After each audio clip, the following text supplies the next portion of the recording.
Doctor مورس France کے ایک بہت بڑے ڈاکٹر تھے اور مذہبی اعتبار سے عیسائی بھی تھے۔ 1898 میں جب مصر ایجپٹ لال ساگر مہیرہ احمر کے کنارے ایک انتہائی پرانا جسم ملا۔ حیرت کی بات تو یہ ہے کہ ہزاروں سال گزر جانے کے بعد بھی یہ جسم صحیح سلامت اور محفوظ تھا۔ فرانس کے سب سے بڑے ڈاکٹر مورس نے اس مردہ جسم پر ریسرچ کرنا شروع کر دیا۔ ریسرچ کرتے کرتے ٹیسٹ کے ذریعے ڈاکٹر مورس نے یہ نتیجہ نکالا کہ جس شخص کا یہ مردہ بدن ہے اس کی موت سمندر میں ڈوبنے کی وجہ سے ہوئی تھی، کیونکہ ڈاکٹر مورس کو اس کے مردہ جسم میں سے سمندری نمک کے کچھ حصے ملے تھے۔ لیکن ناظرین، ڈاکٹر مورس کے سامنے ہی اب بھی ایک پہلی تھی جس کو سلجھانا باقی تھا کہ موت کے ہزاروں سال گزرنے کے بعد بھی یہ لاش کیوں سلامت ہے۔ تبھی انہیں اپنے ایک ساتھی کے ذریعے پتہ چلا کہ مسلمان بغیر کسی جانچ رپورٹ کے یہ کہہ رہے ہیں کہ یہ آدمی سمندر میں ڈوب کر مرا تھا اور یہ مردہ بدن اس فرعون کا ہے جس نے اللہ کے نبی حضرت موسیٰ علیہ السلام اور ان کی قوم کا قتل عام کرنا چاہتا تھا، کیونکہ فرعون کی لاش کا ہمیشہ محفوظ رہنا اس سمندر میں ڈوب کر مرنے کی بات ان کی مقدس کتاب قرآن میں لکھی ہے، اور یہ بات آج سے 1400 سال پہلے ہی بتا دی گئی تھی۔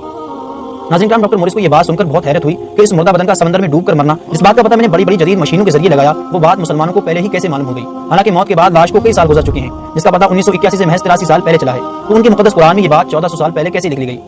ناظرین کرام، بائبل کی بنیاد پر بھی لاش کے ملنے کی لوکیشن اور سائنسی ٹیسٹ کی بنیاد پر لاش کی تقریباً 3000 سال کی عمر ہونے کی وجہ سے ڈاکٹر مورس کو یہ یقین تو ہو رہا تھا کہ یہ جسم فرعون کا ہی ہے۔ ذہن میں کئی سارے سوال کھٹک رہے تھے اور آخرکار ان سوالات کے جواب حاصل کرنے کے لیے سعودی عرب میں چل رہی ایک بڑی میٹنگ سیمینار میں حصہ لینے چلے گئے، جہاں انہوں نے فرعون کے مردہ بدن کے اس ٹیسٹ میں جو انہیں ملا وہ بتایا۔ اسی وقت ڈاکٹر مورس کی بات سن کر ایک مسلمان ڈاکٹر نے قرآن پاک کھول کر سورہ یونس کی آیت نمبر 92 پڑھ کے سنا دی، جس میں اللہ رب العزت ارشاد فرماتا ہے، اے فرعون، آج ہم تیری لاش کو بچا لیں گے تاکہ تو اپنے بعد والوں کے لیے عبرت کی نشانی بن جائے، اور بے شک اکثر لوگ ہماری نشانیوں کو سمجھنے سے ضرور غافل ہیں۔